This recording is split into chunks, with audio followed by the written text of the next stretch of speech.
Hello everyone, Victor Tanzig here, and welcome to the Reddit Railway. Today I have a collection of customer-submitted stories to share, so all aboard!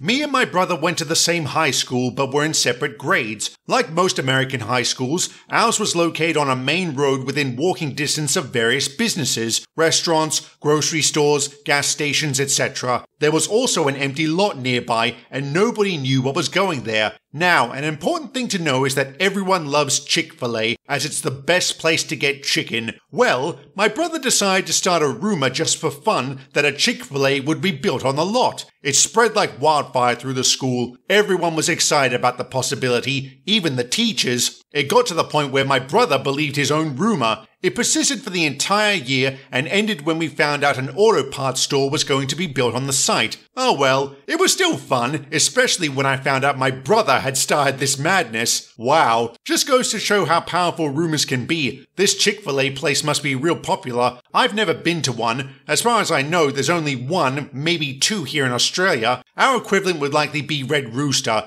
which I haven't been to much. Not because it's bad, I've just always preferred KFC. Come to think of it, when I was in high school, there was actually another fast food chain called Chickadee Chicken. I remember they had the best chicken burgers, but probably their biggest seller were their chips, because they were one of the few places around that used chicken salt. For those who haven't tried chicken salt, you're missing out. And the best part was you added the salt yourself using these great big shakers. Because of this, there was often more salt than chip. Chickadee isn't around anymore. It either closed down or it was taken over. I can't remember. I'm sure there's a chicken joke in there somewhere, but I'm not funny enough to think of one.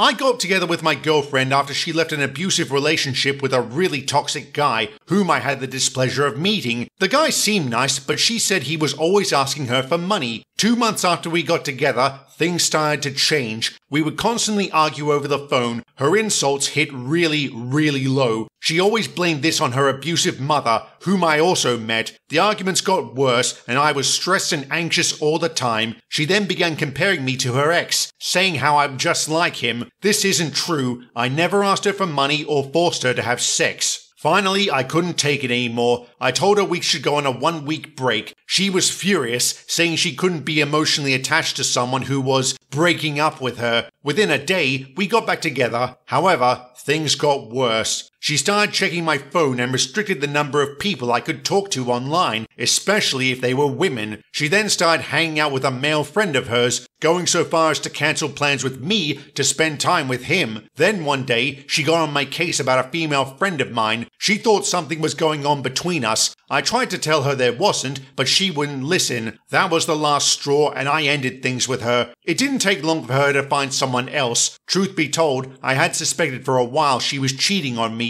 Now I'm with someone else, and I live far away from my ex. My current partner makes me so happy, and I know she won't ever hurt me. Yikes. I'm sorry you had to go through that, OP. Either your ex picked up some nasty habits from her ex and her mother, or she was just rotten to begin with. Regardless, you didn't deserve to take that abuse. Well done on dumping her. Nobody deserves to have a partner who treats them like rubbish. A few years ago, I was madly in love with a girl named Jessica. I'm not sure what made me like her. I suppose it was her looks, her beautiful singing voice, and she also struck me as really mature and intelligent. But being the young idiot I was, I never had the courage to talk to her. So I avoided her at all cost and simply admired her from afar. One day, we were both invited to the same party. I was waiting for it to start with a friend of mine named Isaac. He was one of the few guys who knew how much I liked Jessica, and I asked him to let me know if he saw her, which he agreed to do. However, Isaac got called away, so I was left standing there all alone. Suddenly, Jessica walks up wearing a beautiful pink dress. I nearly fainted. My heart was racing faster than the mallard when she achieved her record-breaking run. Luckily, I was able to compose myself and run off somewhere else. I later came back to the same spot and found Isaac standing there with a smile on his face. All clear, he said. He had one job to do, lol. I eventually got over Jessica and even became friends with her. The time we spent together made me realize we could never have worked as a couple. We're still friends though. She started seeing someone else and I couldn't be happier for her. As for Isaac, he's fine too. He's in university and doing really well, so I guess the lesson from my story would be, get to know people before you obsess over them. Very true. I'm glad OP and Jessica were able to become friends, and that he realized they wouldn't have been a good couple. That could have made things really awkward. Isaac sounds like a top bloke, although, am I the only one who thinks he might have left OP alone on purpose? Can't say I blame him. In his place, I probably would have done the same if for no other reason than the lulz. There's this chap at my school who I'll call Sid. I've known him since 2018. We used to be quite good friends. We had a lot of the same classes, and he was great fun to talk to. However, in my 3rd year of secondary school, he started acting like a git. He went out of his way to tell everybody that he supported a certain political party that wasn't real popular at the time. As a result, people started avoiding him, and he couldn't understand why. If anyone, and I mean anyone, said something bad about him, he would fill out a massive complaint and submit it to the school. In our second last year, Sid started manipulating one of my friends, who we'll call John. A relevant detail about John is that he's autistic and is able to leave for lunch 5 minutes earlier than everyone else. Sid had the brilliant idea of convincing John to lie to the teachers. John told them he needed to take Sid with him. I asked Sid why he was so desperate to go to lunch early. I shit you not, this is what he said. I'm too important to line up in a lunch queue. And if he wasn't in a class with John, he would trick the teachers into believing he had a pass. He accomplished this by forging a copy of the pass John used. The little git got away with this for months. He's possibly the most narrow-minded person I've ever met. He believes he is right and everyone else is wrong. We got into an argument one day because he said World War II was set up by the American government or some such rubbish. He would not shut up about it. In the end, I just gave up arguing with him. Over the past 2 weeks, he's been blaming me for everything. He lost his water bottle and said I stole it.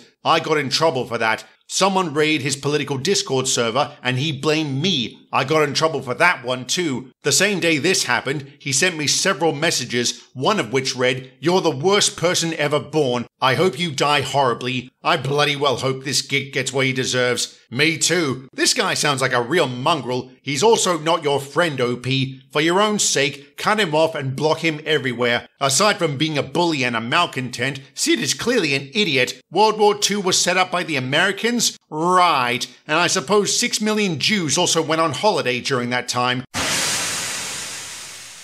I went to a mall recently with my parents. I was wearing a shirt with a train on it. They wanted to visit a bunch of stores, but I was starting to feel tired and went to rest at a small cafe. While waiting in line to order something, a Karen came in. She looked at me and started laughing. She criticized me for wearing a shirt with a train on it. I looked at her shirt, which had the words, "Jim is fatphobic" written on it. I called her out for saying I was wearing a stupid shirt when hers was just as moronic. She went crazy and started shouting. The manager tried to calm her down. She left a few minutes later but was still mad as hell. The manager apologized and gave me my order. I left and never saw her again. I don't get why she was acting like that. Because she was a Karen. They don't know how to keep their mouths shut. They operate without a filter and under the delusion they're always right. I have no idea where this sense of superiority comes from, but the only way to counter it is by calling them out for their bad behavior. Just like OP did, so well done. Even without seeing your shirt, there's no way it was stupid. How can anything be stupid if it has a train on it? Hers, on the other hand,